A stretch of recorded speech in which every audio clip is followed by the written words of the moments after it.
Good morning, good afternoon, good evening, whatever time it is that you're listening. I hope life in the world is treating you well. Hope things are good on your end. My name is Eric Yee. I'm the host of the Marketing SOS Show. Thank you for tuning in. A little bit about the show in case you don't know. I'm here to be your marketing coach, to do whatever it is I need to do to help your business, to help give you advice, to help solve your marketing problems, whether you're a business owner, a marketing student, or a marketer in whatever realm or discipline that may be. I'm here to help you with whatever problems you have. On this week's episode, we have a question from Joe, who's looking to figure out how to change the demographics of his customer. Now, I'm not saying we're going to wave a magic wand and change who our customers are, but Joe has success with a certain demographic, and he's looking to expand that success and attract a younger audience. So let's hear from Joe and see what we can do to help him just after this.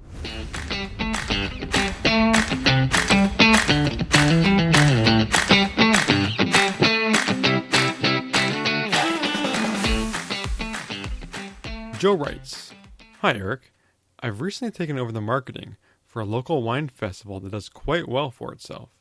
I was told that the marketing could almost be put on autopilot with how well the previous person set everything up. While this is true, I do see one problem. Most of the attendees for our festival are 40 plus, and I would love to attract more young people to attend, thinking like 25 to 35-year-olds. We have our own website, a Facebook page, run Facebook ads, newspaper ads, and use billboards and radio spots as well. Do you think these mediums are effective at attracting a younger demographic? What strategies would you implement to bring in the younger crowd?" So, Joe, all great questions. Now, website's great, Facebook page is great. Running Facebook ads, if you're doing ones that are targeting younger demographics, those can be effective.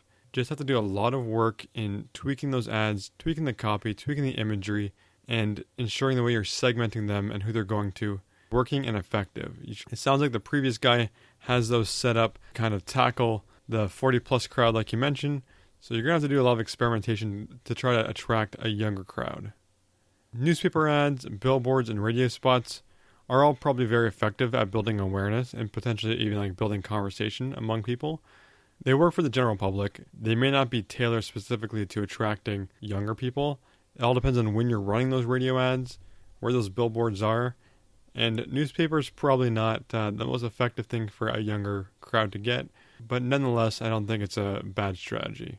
Now, one thing I would wonder about, Joe, is whether or not young people are going to be inherently interested in your wine festival.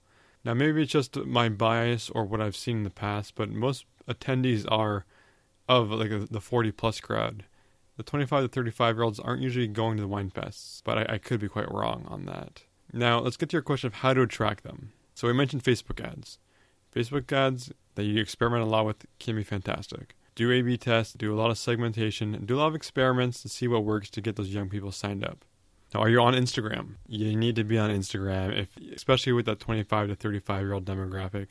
If you're not on Instagram, it's a huge missed opportunity.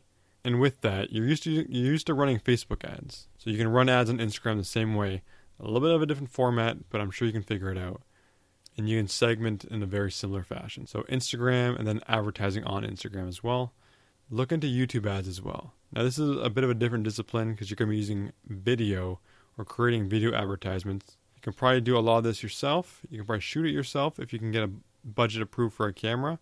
Or you could even engage a local agency or a local creative team, create video ads for you that you can then run on YouTube for like pre-roll ads and things like that. Because a lot of young people in that demographic age are on YouTube. Now, a few little things that you could probably do at your wine fests. You can have cool backdrops or fixtures that are unique and great for Instagram pictures that people are going to want to seek out and take pictures with. You can even go on and create a custom wine fest Snapchat filter that's geolocated to where your wine fest is taking place. Now, both of those aren't necessarily going to drive you a ton of new customers or new attendees.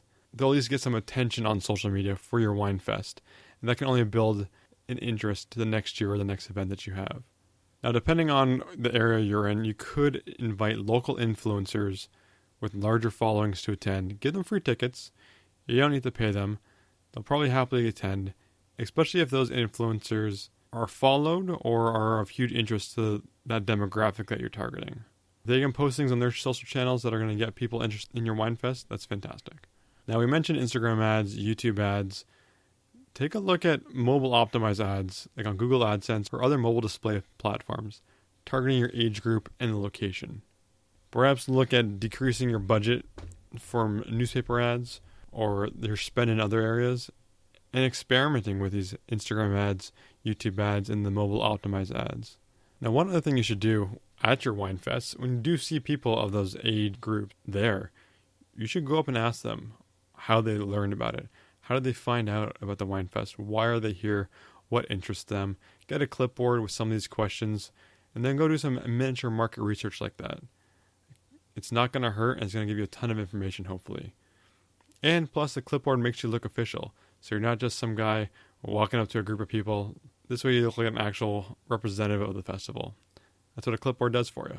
Now, another thing you can do here, Joe, is partner with local wine bars, maybe some pubs, no dance clubs that might have similar audiences. So walk in there on a Friday night, a Saturday night, whatever it is, or even during the weekday, and see what their demographics are like there. If they have the similar audience, the 25 to 35-year-olds that you're looking for, perhaps they're a good fit to help promote your wine fests. And maybe they can even give some quid pro quo, and they can have some exposure at the events as well. I'm sure you already do this as well, Joe, but if you can get local wineries to promote the wine fest for you, and there's some kind of cross-promotion there, that's another great strategy. So, Joe, there's a few things here, but the most is expand your marketing spend beyond just Facebook and beyond traditional media. Get on Instagram, get some Instagram ads going, get some YouTube pre-rolls going, and get some mobile optimized ads, and talk to your existing 25 to 35-year-olds that are at these events, and find out how you can learn more about what they like about the events, where they heard about it, and why they came.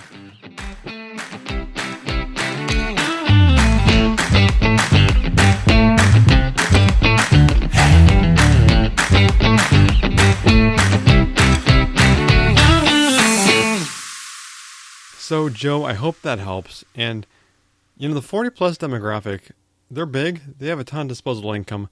I don't think you should be too worried about attracting the 25 to 35-year-olds. But a bigger audience is never a bad thing. So I think the tactics I gave you will help. Get on Instagram, get on YouTube, get some mobile optimized ads.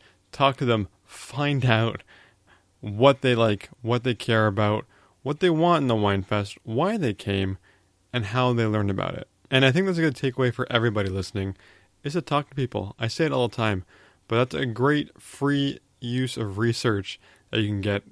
Even if it's just a handful of people, that's better than you would have if you didn't have anything. It's expensive to run big data surveys and things like that. So talk to people when you can to learn more about your business and how you can grow more successful. And with that, thank you so much, everyone, for listening.